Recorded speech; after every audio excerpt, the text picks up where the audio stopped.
switch and pace a little bit because somebody did gun content better than me, and I'm a little sour about it.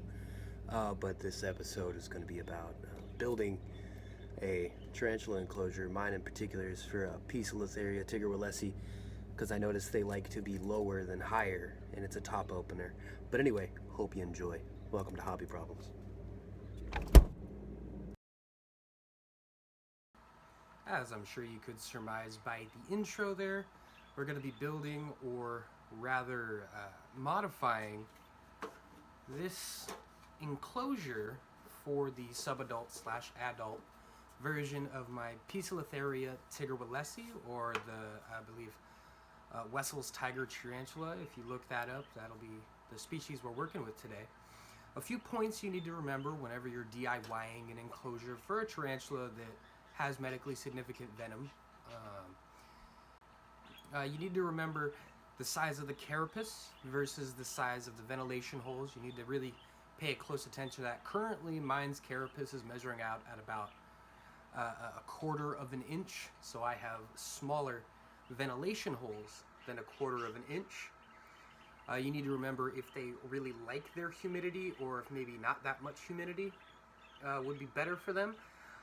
This one is kind of a combination of both, so I just placed my air holes in a very well regulated manner, I would like to think. And another few things is a tool list. Obviously, you need to get your hands on an acrylic enclosure. You're going to need to get your hands on a good drill. Mine is a Makita 18 volt. And you're going to need some sandpaper. You're going to need a razor blade. You're going to need a straight edge. You're going to need a sheet of acrylic. You're also going to need a wood burning kit that has an attachment for a razor blade. That'll come in handy later in the video. You'll see what I'm talking about. Just post edit. Alright, get back into it. Anyway, we're going to dive right into it. This is going to be kind of a slideshow, show and tell kind of deal. So, don't forget at the end to like, comment, subscribe, share it if you think somebody can use it. Alright, let's dive in.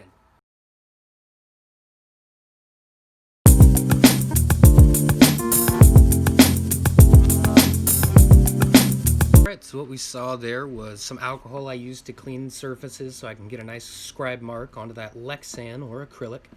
And then a picture of my karambit that I originally tried to use to cut it, but that was a pain, so I switched over to a razor blade. And then the final picture is me snapping a corner off of the outline for the lid. And the reason I put acrylic under the lid is because there was giant holes that a spider could definitely sneak through if it wanted to. So I cut out a piece of acrylic and attached it to that roof. Alright, let's see the rest. Alright, and there we kind of see the process of prepping that surface to accept the new false bottom on the lid. Now, I was having some problems with the original tip I had on that razor blade. So I switched out to a flat tipped in order to cut out those ears and weird raises where I assume the wiring or pump would go, since this used to be a small aquarium. And after I replaced that, you can see it just really cleaned up that shape, made it nice and neat. But of course, it still needs a little more effort to get it better looking to the eye. So without further ado, let's get into how we attach those two items to make a coherent lid system that's heavy enough to keep a 7-inch spider inside of it. And if it ever proves not to be heavy enough, I'll add latches. Alright, dive back in.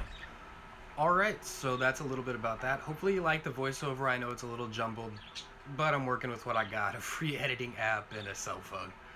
Anyway, so the way I went about actually attaching that acrylic to the lid in a way that still snugly fits on top. And it's pretty heavy. It's probably heavier than the spider's going to be.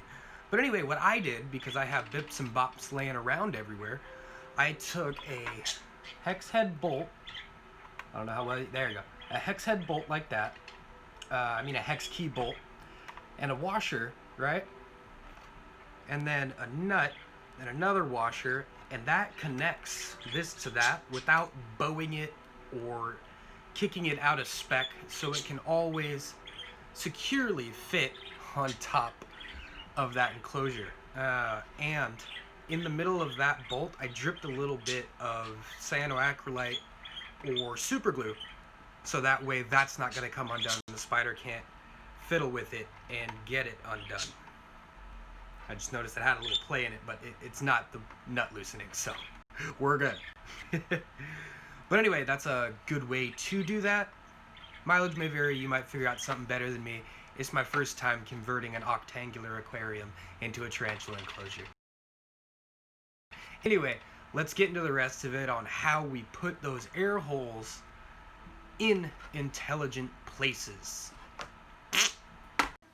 Okay, so you can see here how I place my drill flat and allow the height of the drill bit to determine where the hole is. And that's the height of which I did it with it upside down and right side up to be the top and bottom or front and back air holes.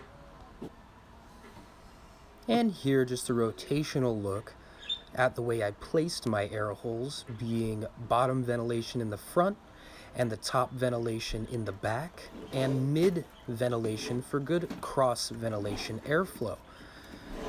Now let's get into how I did the lid. Hey everybody.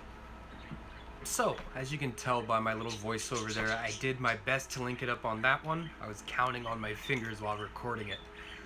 But anyway, so the way we did the lid, other than just attaching it securely to ensure no escapes happen, is while it was attached, as you can see here, I have several air holes. And the reason I air hold the lid as well is just for that good humidity dissipation. So it'll probably be, 4 to 5 days in between mistings for this one. Maybe less. I'm going to put a cleaner crew in there. In fact, the second half of this build is going to be pretty exciting. We're going to go bioactive. Might have some real plants in there. Lord knows I have enough cuttings. But anyway, so I simply placed it together, threw the screw through it, put it on top of the enclosure, and then I marked out where I wanted the holes to go. And each corner looked aesthetic enough, except for this corner, because it didn't have the structural support to push through a drill and have it be even for both the acrylic and that. And that also gives a good clocked measurement as to the correct way to fix the two together. I know I'm talking a lot about this lid, but quite frankly, I'm a little proud of the ingenuity behind it. And I trust it'll be a pretty secure system. So, that's enough about the lid and enough about this enclosure. As I said in part 2, we're going to be actually doing a decorating and rehousing, so that's pretty exciting. Let's go ahead and like, comment, share, subscribe, all that good stuff. This has been Hobby Problems, sorting out my issues with future endeavors. Alright, we'll see you on the next one. Be safe. That's it. That's all I got. Fade to black. Hey, you've made it to the end of the video. This has been custom Poecilotheria tigerbulesi enclosure build part 1. Part 2, and I actually do the rehousing and we set up the enclosure. But anyway, enjoy this random bird content as a little treat for sticking it out. Don't forget to like, share, comment, and subscribe. It would be greatly appreciated. And Sammy, I put the bird content in just for you. I love you, buddy. I appreciate you being here. Baba Booey. Baba Booey.